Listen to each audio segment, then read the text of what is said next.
Hello and welcome to everyone present here. As students, you already know that I had begun the lesson what is democracy and why democracy. And in the first video lesson, first of all, I had discussed the basic ideas of chapter first, democracy in the contemporary world. Then we had discussed about the meaning and feature of the democracy. Then we had also taken up a few case studies of different countries to visualize the presence of features in those countries, whether the rule of those countries were reflecting the features of democracy or not. And in this sequence, we had taken the rule of General Parvez Musharraf Sahab in Pakistan. We had also taken up the election held in China and so on. Now, today we will discuss about different topics, and these are also very important topics. First of all, we will discuss about the merit of democracy. You may also call in another way arguments for the democracy. Why democracy is considered to be the most preferable form of government, most prevalent form of government in the world. So that will be discussed under the topic merits of democracy. Then we will also discuss about demerits of democracy. Are there some shortcomings of democracy? We are always talking about so many good things about democracy, but it is not so that democracy is good in all respect. It has some shortcomings also. So we will also discuss its shortcomings in the section democracy, demerits of the democracy. Then we will also have a broader meaning of democracy, that what is the meaning of direct democracy and indirect democracy. And then lastly, we will discuss about the ideal standard of democracy. It means democracy is not only applicable in the form of government, but democracy is a theory which can be applicable in any sort of life or organization, and that will put forward the ideal notion of the democracy that we will discuss at last. So let us begin. Why democracy? Arguments for democracy. As the name of the chapter is what democracy, why democracy. In what democracy section we discuss about the meaning and features of democracy. Now it is time to discuss why democracy, means why it is being considered as the most preferable form of government. So it is also known as the merit of democracy. First, a democratic government is a better government because it is a more accountable form of government. The first feature of first merit of democracy is that why people are always asking for democratic form of government. The first point they put for the democracy is that a democratic government is a better government because it is more accountable form of government. प्रजातांत्रिक सरकार एक ऐसी सरकार है जो अन्य सरकारों से सबसे ज्यादा जवाबदेह होती है. Democratic government decisions are always taken in respect of the people and in consideration that whether it is going to be beneficial of the people or not.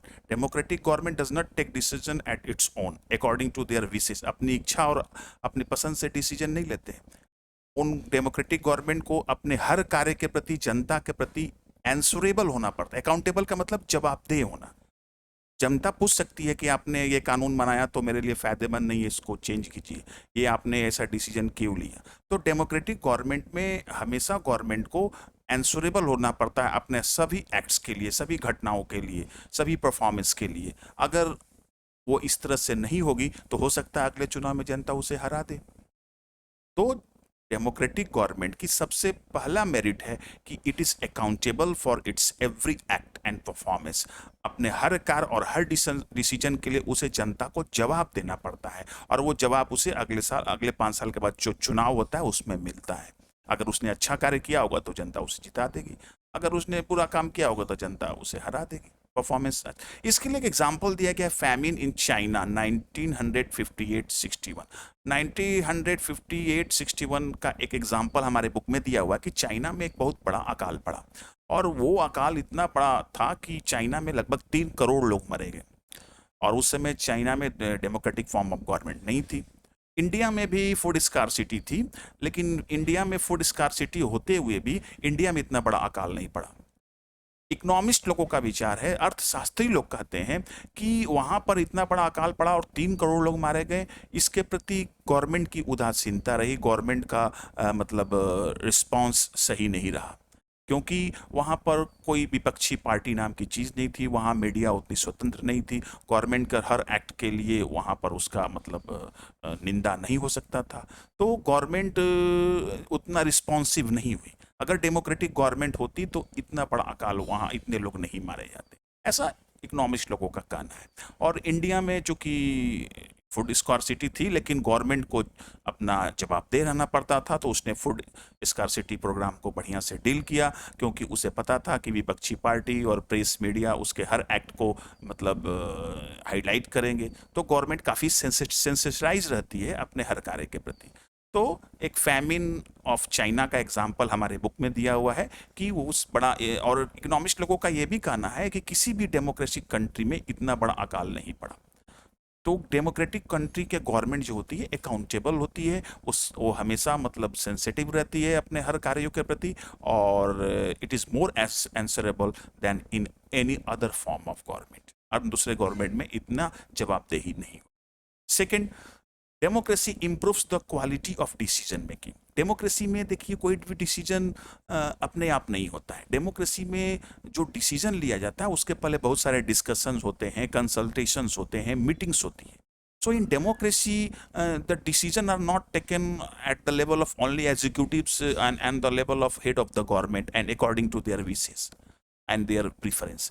तो सरकार की अपनी पसंद और इच्छा के अनुसार कोई डिसीजन नहीं होता है, डिसीजन का प्रभाव जनता पर पड़ने जा रहा है। So prior to taking decision, many discussion, consultation and meetings are held, and many people put their opinion there, and then mistakes and shortcomings are sorted out, and then finally decision is taken. तो democracy में कोई भी decision लेने से पहले बहुत सारी meeting, discussion और हर तरह के लोगों के विचारधाराओं को उसमें शामिल किया जाता है, और जो भी कमियां होती है उस डिसीजन को उसको पहले ही सुधार लिया जाता है। तो इसलिए डिसीजन जो होता है वो क्वालिटी वाला होता है, इसकी क्वालिटी ज़्यादा अच्छी होती है in respect of the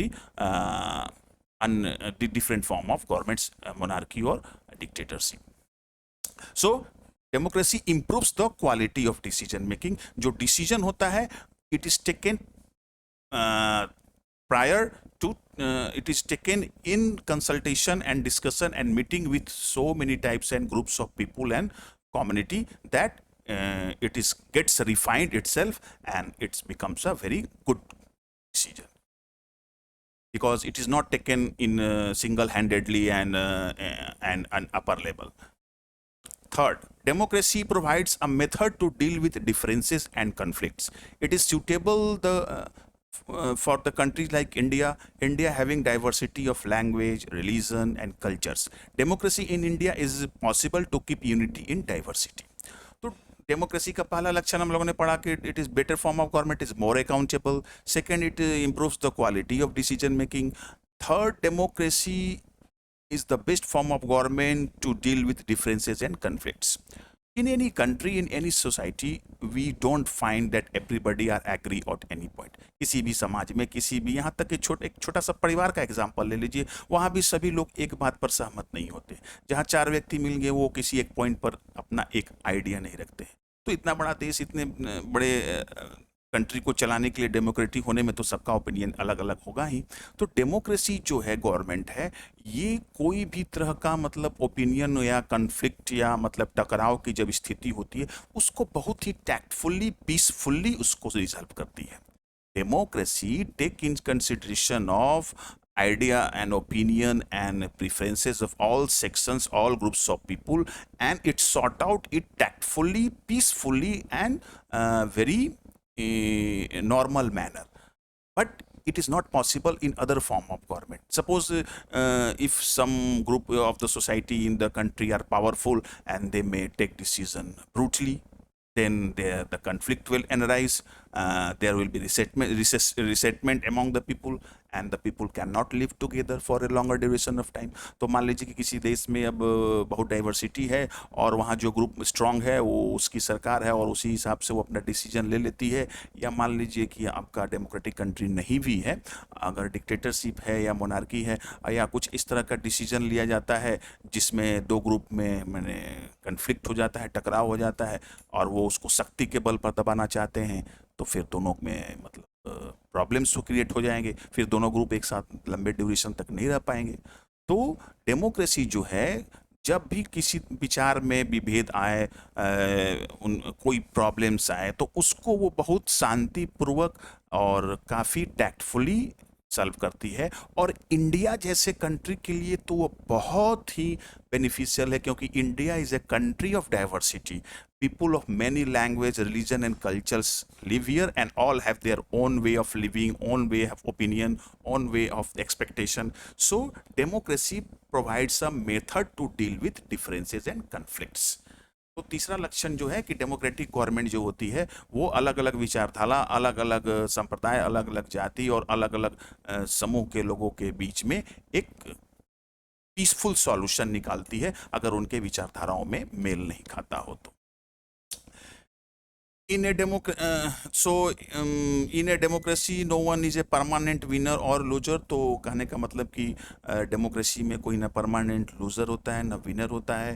the government comes and goes and everybody lives together, keeping giving dignity to the opinion of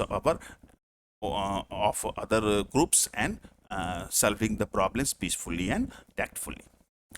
All these three arguments of democracy were about effects of democracy on the quality of government and social life. But the strongest argument is not about what democracy do to the government. It is about what democracy does to the citizen. तो ये अभी जो हम लोगों ने ऊपर का 3 लक्षण पढ़ा, ये डेमोक्रेटिक गवर्नमेंट जो है वो कैसा होता है, गवर्नमेंट को, डेमोक्रेटिक गवर्नमेंट को किस प्रकार का होना चाहिए, उसके बारे में ये बतलाता है। कि डेमोक्रेटिक गवर्नमेंट हो मोर अकाउंटेबल होती है, डेमोक्रेटिक होता है उसका quality of decision making improves होता है, डेमोक्रेटिक जो है वो डिफरेंसेस एंड कॉन्फ्लिक्ट्स को बहुत पीसफुली डील करती है, ब्रूटली डील नहीं करती है, और इंडिया जैसे कंट्री के लिए तो बहुत बेनिफिशियल होता है। और डेमोक्रेसी में ना कोई परमानेंट लूजर होता है, ना कोई विनर होता है, कि मतलब माइनॉरिटी ग्रुप हैं या कमज़ोर वर्ग के लोग हैं तो हमारा कभी सरकार में कुछ नहीं चलेगा, कभी ऐसी बात नहीं होती है, उनका भी समय आ सकता है। लेकिन ये जो तीनों लक्षण हैं, ये डेमोक्रेटिक गवर्नमेंट किस प्रकार का होना चाहिए उसके बारे में बताता है। अब डेमोक्रेटिक गवर्नमेंट जनता के लिए क्या करती है, उसके लिए भी 2 इसके मेरिट्स हैं, वो हम लोग देखते हैं। Even if democracy does not bring about better decision, एक accountable government, it is still better than other form of government. तो लोग कहते भी हैं कि डेमोक्रेसी में हमेशा अच्छे डिसीजन नहीं होते, हमेशा अकाउंटेबिलिटी नहीं होती है, गवर्नमेंट ध्यान नहीं देती है, फिर भी इसको बेटर फॉर्म ऑफ गवर्नमेंट माना जाता है। चौथा जो इसका मेरिट है, democracy enhances the dignity of citizen because it is based of principle of political equality on recognizing that the poorest and the least educated have the same status as the rich and the educated. तो democracy जो है वो जनता के संबंध में एक बहुत ही इसकी अच्छी बात है, मेरिट है, कि ये हर व्यक्ति को राजनीतिक रूप से बराबर मानती है। डेमोक्रेसी में आप कितने भी पढ़े लिखे हो, कितने भी धनी हो, और आप कितने भी अनपढ़ हो और गरीब हो, हर लोगों का पॉलिटिकल स्टेटस सेम है, हर लोगों का वैल्यू वोट का सेम है। पॉलिटिकल रूप से कोई ये नहीं है कि मैं चुनाव नहीं लड़ सकता, मैं शासन नहीं कर सकता, मैं बहुत पुअर हूँ या मैं अनएजुकेटेड हूँ। तो democracy gives a position of political equality to all its citizens. It gives respect to the dignity of all citizens। तो डेमोक्रेसी में चाहे आप एजुकेटेड हो या पढ़े लिखे हो या अनएजुकेटेड हो, पुअर हो, ऑल आर इक्वल, और उनका सम्मान मिलता है। पांचवा जो है, it is better than other form of government because it allows us to correct its own mistake. Democracy का एक पांचवा मेरिट जो है, ये अपनी गलतियों को सुधारने का इसको मौका मिलता है डेमोक्रेसी में। It is better than other form of government. Democracy को दूसरे गवर्नमेंट से अच्छा इसलिए माना जाता है कि ये अपने मिस्टेक्स को सुधारती भी है। No form of government can guarantee that. देखिए, गलती तो किसी से भी हो सकती है, even democratic government can make mistakes, but if democratic government makes mistakes and takes any wrong decision, it cannot be hidden for a long time, because opposition party, because press media will highlight those mistakes and the debate will start there.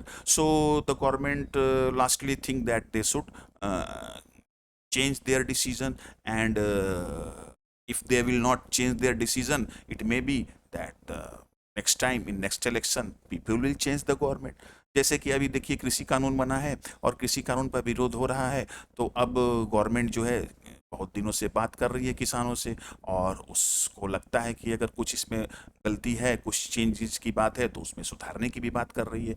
लेकिन अगर ये dictatorship है या दूसरे form of government में है, one party system में है, तो फिर वहाँ डिसीजन जो हो जाता है, फिर उसको कोई मिस्टेक्स की ओर मतलब पॉइंट आउट भी नहीं करता है, और मिस्टेक सुधारने की बात भी नहीं होती है। लेकिन डेमोक्रेसी में एक ऐसी बात है कि it provides room to correct its own mistake. ये एक रास्ता देता है कि अगर गलत डिसीजन सरकार से हो गई, तो बाद में वो ज़्यादा दिन तक छुप कर नहीं रह सकती है, फिर वो धीरे धीरे सामने निकल के आती है प्रेस मीडिया के से, विपक्षी पार्टियों के सहारे, और फिर गवर्नमेंट उसे सुधार देती है, चेंज करती है अपने सुधारों को। अगर नहीं सुधारेगी गवर्नमेंट, अगर नहीं ध्यान देगी, तो हो सकता है कि अगले चुनाव में जनता ही उसको चेंज कर दे। So either the government has correct its mistakes, और the government may be change by the. So in this way, we come to know the five merits of the democracy. First, it is the better form of government, but it's accountable government. Second, it improves the quality of decision making. Third, it deals with conflict and differences more tactfully and peacefully. And fourth, it is enhances the dignity of all citizens. All are equal, politically equal. And fifth, it allows the democratic government to correct its own mistakes. Now, next, demerits. It is not altogether right to say that democracy is the solution of every problem, or democracy don't have any shortcomings. Democracy में कुछ कमियां नहीं है, ऐसी बात नहीं है। Democracy के अगेंस्ट में भी कुछ पॉइंट्स हैं जो हम लोग यहाँ देखते हैं। फर्स्ट डिमेरिट्स क्या है? Leaders keep changing in a democracy, this leads to instability. तो लोगों का कहना है कि इसमें कि सबसे बड़ी इसकी कमी है कि हमेशा चुनाव होते रहते हैं और लीडर्स चेंज होते रहते हैं। अब जो लीडर वादा करते हैं, जो लीडर कोई योजना शुरू करते हैं, अब वो उस योजना आधा पूरी हुई, काम आधा हुआ, तब तक वो सरकार बदल जाती है, दूसरा नेता आ जाते हैं, फिर उनकी अपनी दूसरी योजनाएं शुरू हो जाती हैं। तो इससे इंस्टेबिलिटी आती है, डेवलपमेंट में प्रॉब्लम्स होता है। एक डेवलपमेंट जो चल रहा है वो फिर हिंड्रेंस उसमें आ जाता है। तो leaders keep changing in democracy, that leads to instability. तो ये एक इसका पहली कमी है। दूसरा, democracy is all about political competition and power play, there is no scope for morality. तो डेमोक्रेसी में देखिए कि many parties participate in the election, बहुत सारी पार्टियां इलेक्शन में चुनाव लड़ती हैं, और सबके बीच में कंपटीशन होता है, सबको अपनी सत्ता जीतने की ख्वाहिश रहती है। And for this purpose they even make false commitment before the people. वो गलत वादा भी कर सकते हैं कि मैं चुनाव जीत जाऊंगा तो सबको नौकरी दे दूंगा, मैं चुनाव जीत जाऊंगा तो सबका कर्जा माफ कर दूंगा, ये कर दूंगा, वो कर दूंगा। ऐसा लोग करते हैं, यहाँ तक कि मतलब इसमें मॉरलिटी नाम की चीज़ नहीं होती है। लोग झूठ भी बोलते हैं, झूठे वादे भी करते हैं, बात कहकर भूल जाते हैं। तो डेमोक्रेसी की ये दूसरी सबसे चीज़ है, क्योंकि हर पार्टी के बीच में कंपटीशन होता है, और कंपटीशन में जीतने के लिए लोग उतने मॉरल नहीं होते हैं। Second, third, elected leaders do not know the best interest of the people, it leads to bad decisions. तो डेमोक्रेसी में रिप्रेजेंटेटिव लोग खड़े होते हैं चुनाव में, और चुनाव में कभी खिलाड़ी खड़े हो जाते हैं, कभी फिल्म स्टार खड़े हो जाते हैं, कभी मतलब ऐसे लोग खड़े हो जाते हैं जो कभी मतलब जनता के बीच में रहे ही नहीं, जनता का बातों को ध्यान से समझा नहीं। तो उससे क्या होता है कि वो बहुत सारे लीडर जो हैं, अब वो जनता का मेन प्रॉब्लम्स को समझ नहीं पाते हैं, और उनकी सरकार बनती है तो सही डिसीजन ले नहीं पाते हैं।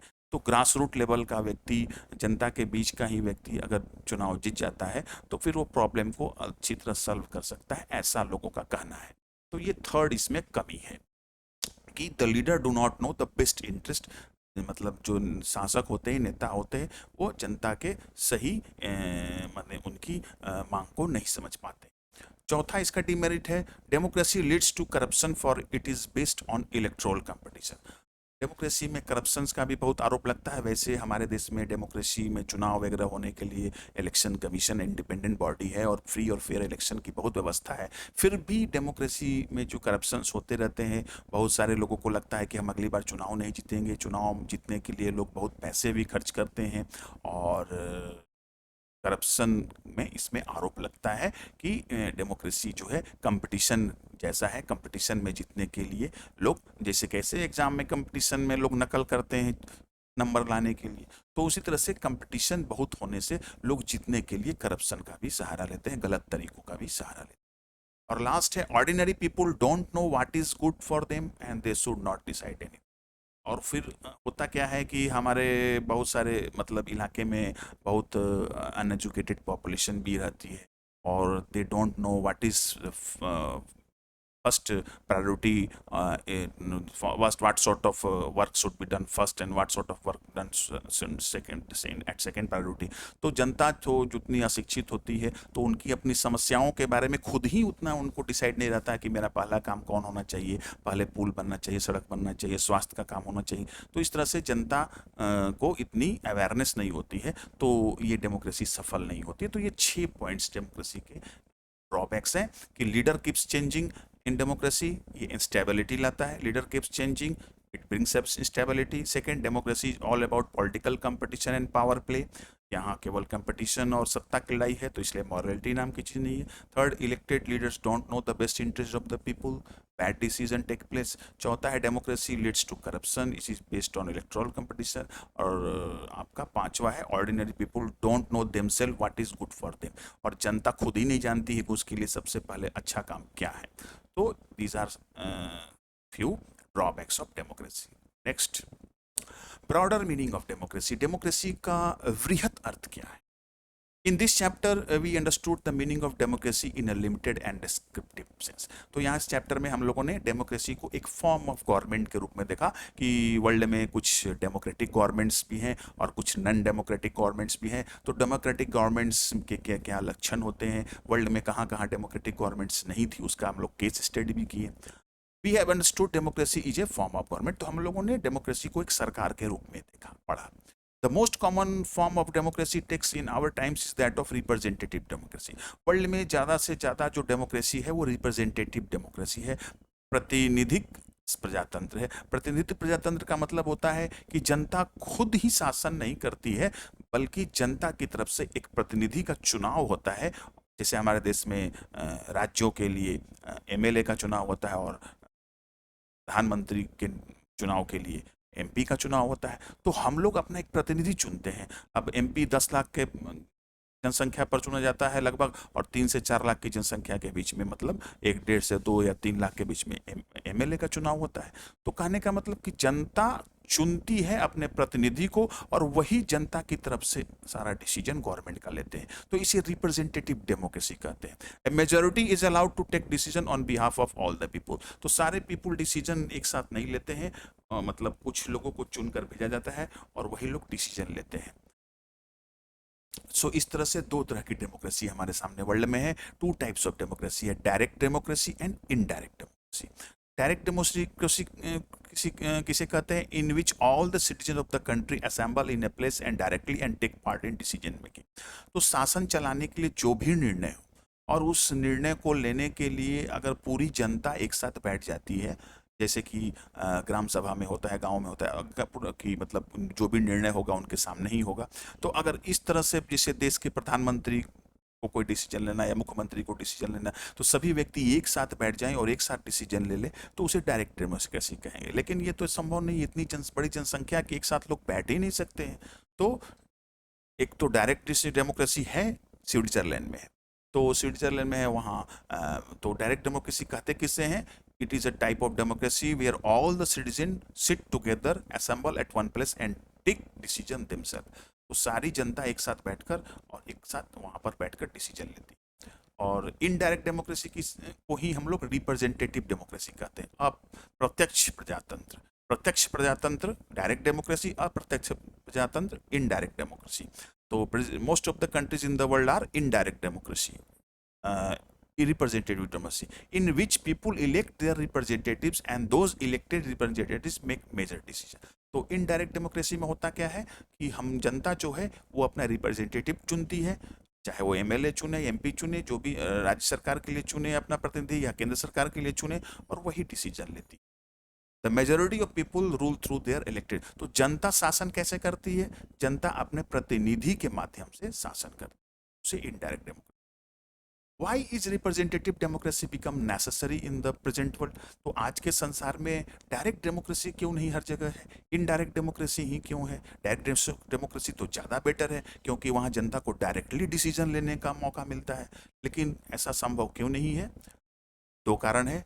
Modern democracy involve such a large number of people that it is physically impossible for them to sit together and take collective decision. तो आजकल जितने भी संसार में बहुत सा जगह मॉडर्न डेमोक्रेसी है, 150 लगभग देशों में, वहाँ पर अब एक साथ बैठकर डिसीजन लेना पॉसिबल ही नहीं। इतनी बड़ी जनसंख्या, पॉपुलेशन को एक साथ बैठाकर डिसीजन ले लिया जाए तो ये इम्पॉसिबल है। तो पहला कारण है कि मॉडर्न डेमोक्रेसी में रिप्रेजेंटेटिव डेमोक्रेसी क्यों जरूरी है, क्योंकि it is not possible to all the citizen to sit together and take decision. और दूसरा, even if they could, the citizen don't have the time and desire and skill to take part in all decision. और अगर बैठ भी जाती है, बहुत सारे छोटे देश भी हैं, अगर बैठ भी जाती है तब भी जनता के पास ना इतना समय है और ना उनकी उतनी इच्छा शक्ति होती है और ना उनके पास इतना गुण होता है, उनके पास इतना एक्सपर्टीज होती है कि हम अब कौन सा डिसीजन ले या ना ले। So two causes are held responsible for the necessity of the representative democracy in the world. First is that in modern democracy there is not possibility of sitting together all the people at a time and take decision, and second reason is that the citizen don't have time, desire and skill to take all the decisions. Now the last one is, what is an ideal standard form of democracy? Uh, Actually here we have discussed about the democracy as a form of government, but what is the meaning of true democracy? Democracy, true democracy will come to a country only when no one goes hungry to bed. तो broader meaning में democracy में ये लगाया जाता है कि अगर किसी देश में कोई भी व्यक्ति भूखा नहीं है तो समझिए कि वहाँ ट्रू डेमोक्रेसी है। In true democracy, every citizen must be able to play equal role in decision making with equal rights to vote, equal information, basic education, equal resources and a lot of commitment. तो सच्ची प्रजातंत्र कहाँ है? जहाँ प्रत्येक जनता को equal रूप से वोटिंग का राइट्स हो, प्रत्येक जनता को शासन के हर कार्यों का पता चले, प्रत्येक जनता को बेसिक एजुकेशन मिले, प्रत्येक जनता को बराबर के रिसोर्स का हकदार मिले, तब उस देश को हम ट्रू डेमोक्रेसी कहें। अगर ट्रू डेमोक्रेसी is the, क्योंकि it is the we generally obviously say that it is the government of the people, for the people, by the people. Abraham Lincoln साहब ने कहा, क्या democracy is the form of government where rulers are chosen by the people. तो जब जनता ही चुनकर भेजती है तो जनता के हर प्रॉब्लम्स का सॉल्व हो जाना चाहिए, जनता के हर प्रॉब्लम्स सॉर्ट आउट हो जाना चाहिए, क्योंकि शासक को अधिकार दिया गया है सॉर्ट आउट करने का और शासक को जनता ही चुनती है। लेकिन in real sense we find that such a situation is not prevailing.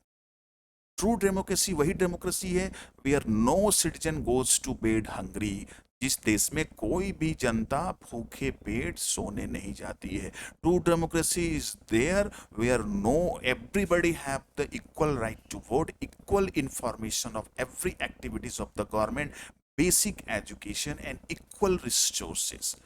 जिस देश में सभी को इक्वल राइट टू वोट हो, जनता के हर कामों का इक्वल इंफॉर्मेशन मिले, उन्हें बेसिक एजुकेशन मिले और देश में जो रिसोर्स है उस सबका इक्वल उस पर बेनिफिट उठाने का मौका मिले, तो उसी को ट्रू डेमोक्रेसी कहें। But if we take these ideals seriously, no country in the world is a democracy, but it enables us to distinguish between a good democracy and minimal democracy.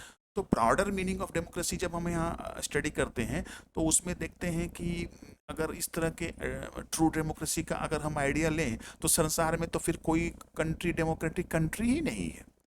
लेकिन ऐसी बात नहीं है, हमें ये एक ट्रू डेमोक्रेसी से हमें ये आइडिया मिलता है कि कौन कंट्री गुड डेमोक्रेसी है, कौन कंट्री में अभी मिनिमम डेमोक्रेसी है। But here we don't deal with expanded notion of democracy. लेकिन हमें यहाँ इस क्लास 9th में इसके बारे में ज़्यादा डिटेल में नहीं पढ़ना है कि ट्रू डेमोक्रेसी क्या है, मिनिमल डेमोक्रेसी क्या है। हमें बस यहाँ पढ़ना है कि what are the features of democracy as a form of government. वो हम क्लास 10th में पढ़ेंगे कि ट्रू डेमोक्रेसी या डेमोक्रेसी को बेटर फॉर्म ऑफ गवर्नमेंट क्यों माना जाता है। तो democracy is not the solution to every problem. Democracy सभी समस्या का प्रॉब्लम्स नहीं दे सकती है। It gives a better chance to solve all the problems. ये एक ऐसा गवर्नमेंट देती है जहां सभी तरह के प्रॉब्लम्स को सॉल्व किया. So in this way we come to the end of this chapter, and in this way we understood about the merits of democracy, or you may say arguments for the democracy, and also demerits of the democracy, and the broader meaning of democracy, that is direct democracy and indirect democracy. In India there is indirect democracy. Most of the countries in the world have indirect democracy, but in Switzerland there is direct democracy. And then we also discussed what are the causes for necessity of the representative democracy, and there are two causes. And then we also discuss about the ideal standard of democracy, what is the meaning of true democracy, and this help us to distinguish between good democracy and minimal democracy. But in here in class 9 we have to only focus about the features of democracy. So I think you might have understood this chapter and hope you have got some idea. Thank you to all of you.